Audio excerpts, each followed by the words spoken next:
People, not advertising agencies, create brands. Notwithstanding my view that anecdotes don't represent compelling evidence, let me tell you a story. By way of background, valance is the name given to the skirt around the base of many beds, the cover around the sides of the lower mattress. I recently went to Myer to buy a valance, but despite many minutes of looking through the bedding department, I couldn't find one. So I asked an assistant. In my experience, asking an assistant for anything at Myer is a challenge, and it was no different on this occasion.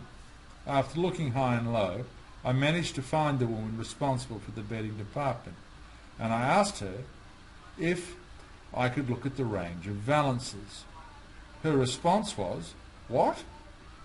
She didn't know what a valance was, and after I explained what a valance was, she didn't really know whether Myer had one or not, but concluded that they didn't.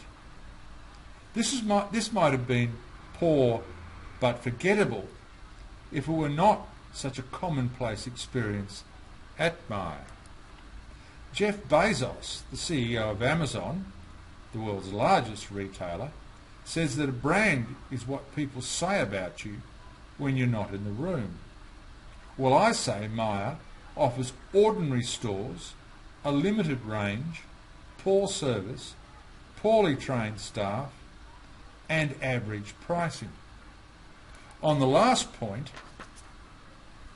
the whole focus of the Myer website in November 2021 is pricing, so perhaps they are making the transition from a department store to a discount outlet, in which case I might forgive the lack of service and the absence of product knowledge.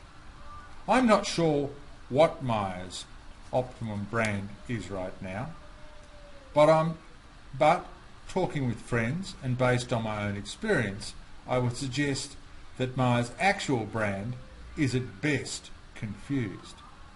It is not clear, at least to me or my friends, what Myer wants to be, what it wants to be seen as, or what it stands for. If Myer is seeking to develop a brand known for its range, service, product knowledge, and competitive pricing, the gap between the actual brand, based on my perception and that of my friends, and the optimal brand, akin to, say, a John Lewis, where the staff are so invested in service and standards that they are shareholders in the business, is massive.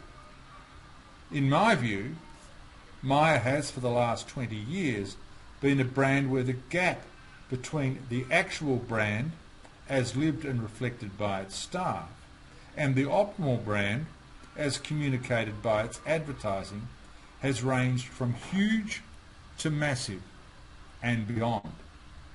I consider Myer an example of a business that thinks advertising creates a brand, when the reality is people create a brand, retail or otherwise. And unfortunately, Myer is not alone. This habit is all too common.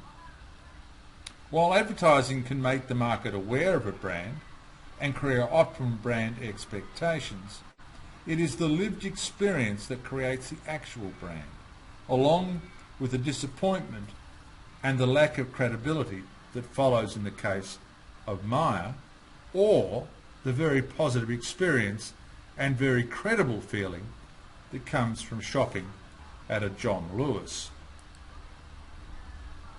I have no difficulty understanding why Solomon Lew, chairman of Premier Investments, the largest shareholder in Myer, is so upset with the performance of the department store. Not only has Myer reported huge losses over recent years, but its approach to branding is starkly different from the other brands in the Premier Investments stable, including Smiggle, Portman's, Peter Alexander and Just Jeans.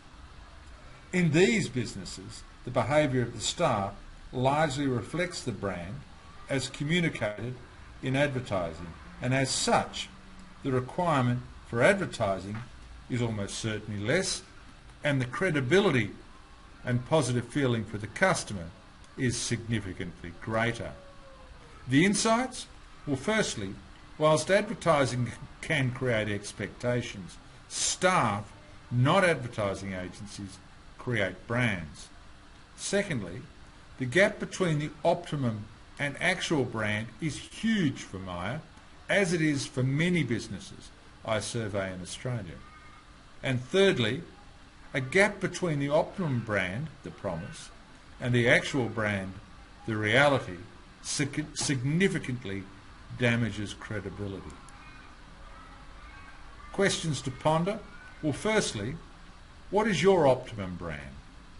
Secondly, what is your actual brand? And thirdly, how successful are you being at eliminating the gap? To find out more, visit www.djohncarlsonesq.com. That's www.djohncarlsonesq.com, or email me, John C, at djohncarlsonesq.com. That's John C at djohncarlsonesq.com. I'm John Carlson. Thanks for listening.